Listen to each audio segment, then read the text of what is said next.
फरीदाबाद में होता था शायद RNA रजिस्ट्रेशन, मैं आपके नाम को करा रहा था। अच्छा। तो करा तो साथ ही साथ रहे थे। हाँ। और कोई कमी भी नहीं थी हम लोगों में, लेकिन मैं इसी क्षेत्र में आपके नाम को सीमित रखा। मेरी वाइफ तो मतलब वो तो एक गजब की ही महिला थी और उनके साथ तो अन्याय ही हुआ इस शादी में ना। मैं कभी उनको समय देने की बात ही नहीं थी, समय दिया ही नहीं कभी रहे नहीं हम साथ।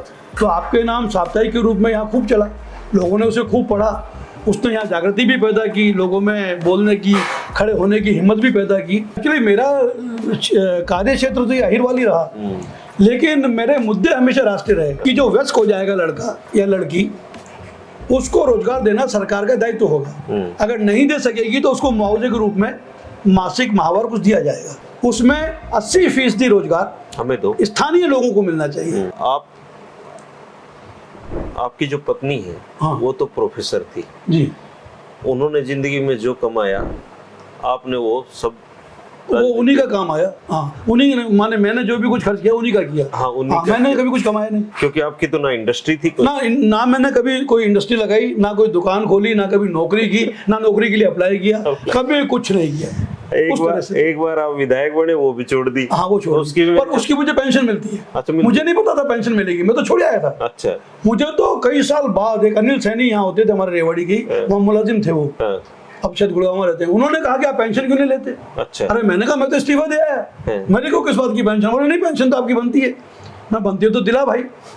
उन्होंने कोई एप्लीकेशन ली और 500 रुपए से पेंशन शुरू हुई थी। अच्छा। अब वो मुझे शायद 70-1,000 रुपए मिलते हैं महीने के। हाँ, तो लॉटरी निकल गई। हाँ, लॉटरी निकल गई ना। फिर मेरी वाइफ की भी डेथ सर्विस में हो गई थी, रिटायरमेंट से पहले, तो उनकी भी पेंशन मुझे मिलती है। तो मेरे पास तो मेरी जरूरत से ज्यादा पैसा है। इतने तो जरूरत ही नहीं थी। नहीं, मेरे पास जरूरत नहीं है, क्योंकि मैं शाकाहारी व्यक्ति हूँ, दारू से मैं दूर रहता हूँ, तो कोई खर्चा ही नहीं है मेरा, कोई खर्चा नहीं है मेरा। बच्चे कमा रहे हैं, बच्चे अपने कमा रहे हैं, उनसे तो कुछ ले ही सकता हूँ, हालांकि लेता नहीं, उन्हें देने की स्थिति नहीं है, तो मेरे पास बहुत पैसा है। अच्छा, तो उन्होंने तो आपको टोका नहीं कि क्या कर रहे हो? नहीं, मेरी वाइफ तो मतलब वो तो एक गजब की ही महिला थी और उनके साथ तो अन्याय ही हुआ इस शादी में ना। मैं कभी उनको समय देने की बात ही नहीं थी, समय दिया ही नहीं कभी रहे नहीं हम साथ, कभी साथ नहीं रहे। जब मैं विधायक था तब जरूर कमेटी की मीटिंग में जाते समय रुक जाता था थोड़ी देर के लिए, पर वो भी मतलब सुबह शाम को गए और सुबह चल दिए, इतना ही था बस।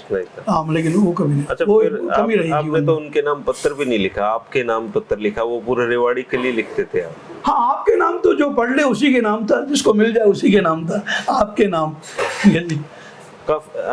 उसकी भी एक कहानी है ना, इंडिया टुडे और हाँ, वो तो ये अरुण पुरी जो थे, ये इंडिया टुडे को रजिस्टर करा रहे थे उस समय। फरीदाबाद में होता था शायद RNA रजिस्ट्रेशन, मैं आपके नाम को करा रहा था। अच्छा। तो करा तो साथ ही साथ रहे थे। हाँ। और कोई कमी भी नहीं थी हम लोगों में, लेकिन मैं इसी क्षेत्र में आपके नाम को सीमित रखा।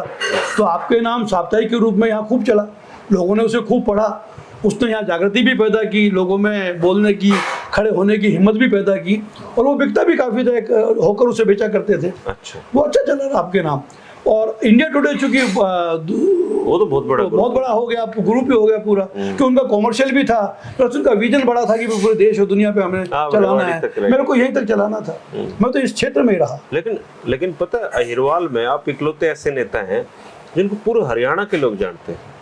जी, आपका जो संघर्ष है वो भले ही रेवाड़ी क्षेत्र में रहा हो, लेकिन आपको जानते पूरे हरियाणा में है लोग। नहीं, एक्चुअली मेरा कार्य क्षेत्र तो ये अहिरवाल ही रहा, लेकिन मेरे मुद्दे हमेशा राष्ट्रीय रहे। मेरा रहा बेरोजगार सेना, हमने बनाई थी 1980 में बेरोजगार सेना। हाँ, और उसका ध्येय ये था कि रोजगार के अधिकार को संविधान का मौलिक अधिकार बनाया जाए। इसका मतलब ये हुआ कि जो व्यस्क हो जाएगा लड़का या लड़की, उसको रोजगार देना सरकार का दायित्व होगा। अगर नहीं दे सकेगी तो उसको मुआवजे के रूप में मासिक माहवार कुछ दिया जाएगा। अच्छा, ये इसका मतलब। तो बेरोजगार सेना हमने बनाई थी, उसमें भी जो मुद्दे उठाए थे कि भाई जो रोजगार हरियाणा में पैदा हो रहा है, खासकर अहिरवाल में पिछड़े क्षेत्र को विकास करने के नाम पर, उसमें 80% रोजगार हमें दो, स्थानीय लोगों को मिलना चाहिए। लेकिन ये सारे लोग मेरे खिलाफ खड़े रहते थे, जो आज मंत्री बने हुए हैं, इनके बाप दादा या ये।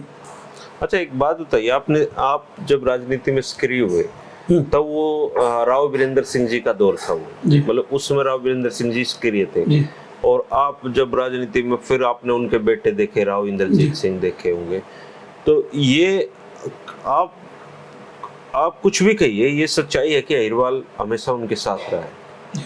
तो क्या कारण मानते हैं कि आप जो राव साहब का परिवार है, अहिरवाल उनसे बाहर नहीं जा पाया आज तक? सबसे बड़ा कारण तो ये है कि मेरा इस्तीफा विधानसभा से वो उस तरह से गलती माना जाएगा। अच्छा। उस समय सारे लोग मेरी तरफ देख रहे थे और हम चाहते शांति से चलते तो आराम से यहाँ पर इनको डेडलाइन लगा सकते थे। अच्छा। सबसे बड़ा तो वो गलत फैसला हुआ उस दृष्टि से। लेकिन अगर मेरी वजह से 10 दे देते रघु यादव, एक की वजह 10 दे देते तो बात बदल जाती। किसी ने नहीं दिया, वो नहीं हुआ। आपकी गलती को तो ऐसे ही याद किया जाता है कि रघु यादव जी ने इस्तीफा दिया था, दोबारा कभी उसी से कप्तान बन गया, उसी से वो कैसा कहते हैं। हाँ। पर ये उसमें मानना पड़ेगा कि अगर उस समय 10 रघु यादव नहीं बनाए थे, उस वजह से ये लोग वापस आ गए। दूसरा ये कारण रहा कि हमेशा ये लोग उस गठबंधन या उस पार्टी के टिकट लिए रहे जो विजय की स्थिति में होती थी। अच्छा, शुरू से ऐसा चल? शुरू से ऐसा रहा इनका।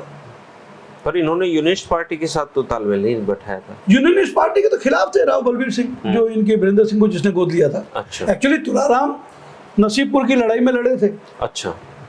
अब उसमें छोटी बड़ी बातें कितनी भी कर लो, पर तुलाराम लड़े थे नसीबपुर में, इसीलिए मैंने उनकी छुट्टी भी फिर से बहाल कराई जो कैंसिल हो गई थी। आपने कराई? हाँ बिल्कुल। बंसीलाल जी ने शहीदी दिवस का अवकाश रद्द कर दिया था। अच्छा। और वो अहिर कॉलेज के प्रांगण में वीरेंद्र सिंह की मौजूदगी में कह गए थे कि तुलाराम तो गद्दार था, इसने तो माफी मांगी थी। बंसीलाल बिल्कुल मुंह पे कह गए थे कि बंसीलाल पे मुंह फड़ा आदमी थे, यहाँ कह गए थे। और 86 में कैंसिल करी। तब ये बाप बेटे दोनों के दोनों, वीरेंद्र सिंह दिल्ली में और ये इंद्रजीत हरियाणा में बैठे थे, मंत्री थे, सरकारों में थे, बोले नहीं। उस समय भी सड़क पे विरोध हमने किया। अच्छा। हाँ, फिर 87 में जब हमारे खिलाफ आंदोलन चला। हाँ बिल्कुल, हमने उसका विरोध किया, आंदोलन चलाया। फिर 87 में जब मैं पहला MLA बना, तब विधानसभा में इस बात को उठाया और ना केवल अपनी सरकार से छुट्टी फिर से बहाल कराई जो 23 सितंबर को होती है हरियाणा में, बल्कि तुलाराम, शहीद तुलाराम की एक मूर्ति नाईवाली चौक पर स्थापित करवाई। ये हरियाणा में, हरियाणा सरकार ने देवीलाल जी के समय ये मूर्ति लगाई है। इन्होंने तो कभी कुम्हार से थिपवा करके मिट्टी की भी नहीं लगाई। और छुट्टी जब इनका अपमान हुआ, छुट्टी कैंसिल हुई, तुलाराम के बारे में कुछ भी कहा गया, तब भी ये लोग नहीं बोले, क्योंकि ये गोद पर गोद आए हुए हैं, तुलाराम का खून नहीं। अच्छा, एक बार थोड़ा समझाइए। आपने किताब भी लिखी शायद इस पे? नहीं, किताब नहीं, अखबारों में लिखा होगा। क्या ये पारिवारिक? तुलाराम का तो मैंने बता दिया कि वो अंग्रेजों से लड़े थे। ठीक है। पर बेटा नहीं था। तो जब चलते हैं तो तुलाराम जी के बेटे कौन थे? तुलाराम जी के बेटा नहीं था ना, उनके लड़कियां थी। उनकी लड़कियां थी। तो तुलाराम जी की वो नहीं, लड़कियां तो नहीं, उनके गोद जो आते रहे,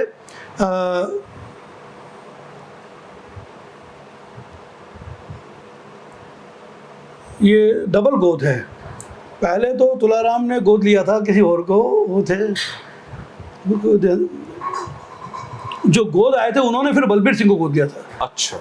नहीं सॉरी, बलबीर सिंह को गोद लिया था, राय बहादुर बलबीर सिंह को जी, जिन्होंने जरूरत पर अंग्रेजी फौज में चांदी का एक सिक्का मिलता था एक सिपाही भर्ती कराने पे, वो पुरस्कार लेते हुए भर्ती कराए थे लोग। अच्छा। तो राय बहादुर कहलाते थे वो, राय बहादुर बलबीर सिंह।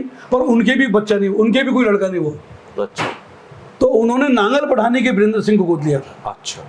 और इस गोद में भी गड़बड़ थी, वो लेना किसी और को चाहते थे और पेल दिया गया ये, क्योंकि वीरेंद्र सिंह के जो असली पिताजी थे वो बहाल सिंह एक वकील हुआ करते थे। अच्छा। हेरा फेरी करके वीरेंद्र सिंह को गोद कर दिया था। तो यानी गोद पर गोद आए तुलाराम के, तुलाराम के गोद आए बलबीर सिंह, कप्तान बलबीर सिंह कह दो या राय बहादुर बलबीर सिंह कह दो, वो आए थे गोद, उनके गोद वीरेंद्र सिंह आया। अच्छा। तो गोद पर गोद हुए। तो इन्होंने उस गौशाला का या जो संपत्तियां मिली थी अहिर स्कूल का, उनका भी सब तिया बाचा कर लिया, खा पी गए, बुरा हाल कर दिया। और उनकी औलाद ये हैं, ये भी अब जो कॉलोनी, जो इनको जमीनें मिल गई, क्योंकि इनकी खुद की पुश्तैनी जमीन तो नांगल पठानी गांव में 2-2.5 एकड़ भी नहीं होगी।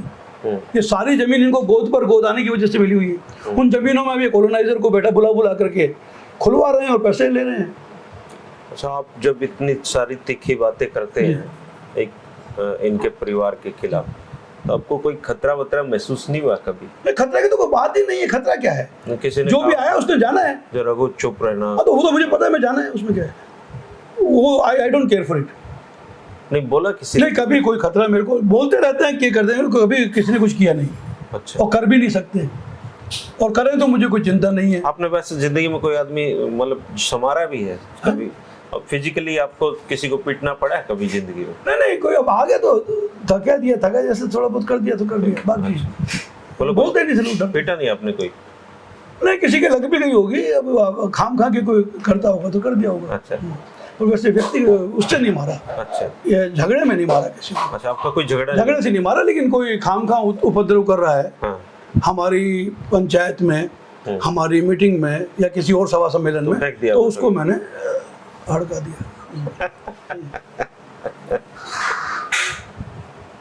वो कोई दिक्कत नहीं। देखो, फिर भी मैं ये कहूंगा कि राव साहब का जो परिवार है जी, अहिरवाल तो साथ उनके है। आप मतलब आपकी जो कोशिशें हैं वो रंग नहीं ला पाई। नहीं, अहिरवाल उनके साथ है और वो अहिरवाल के साथ हैं। हाँ। उसी वजह से दुर्दशा है, वरना और यहाँ पर विकास तेजी से होता और अच्छा होता। क्या और अब परिवर्तन भी है।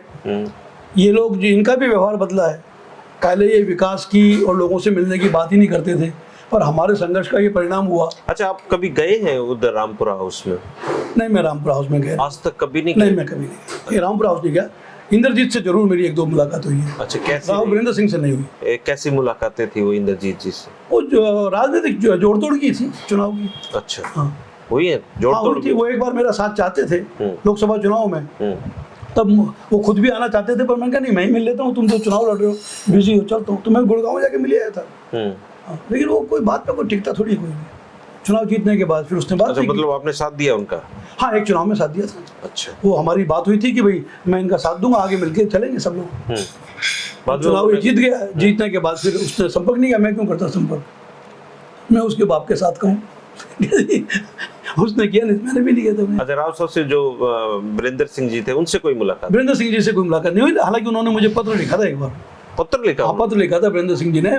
मैंने जब 9 अगस्त को 1987 में विधानसभा में भाषण दिया था और इस इलाके की शहादत का जिक्र करके ये छुट्टी बहाल कराई थी, उस समय वीरेंद्र सिंह जी ने मुझे एक लेटर लिखा था कि मुझे गर्व है कि आप जैसा व्यक्ति आज हरियाणा विधानसभा के अंदर बैठा हुआ है। अच्छा। और जो इस क्षेत्र की सच्चाई को वहाँ स्पष्ट रूप से उजागर करता है। आपको अच्छा सा लगा होगा? हाँ, बहुत अच्छा था, बिल्कुल नेचुरली अच्छा लगा। वो उन्होंने पत्र लिखा था, वही संपर्क रहा बस।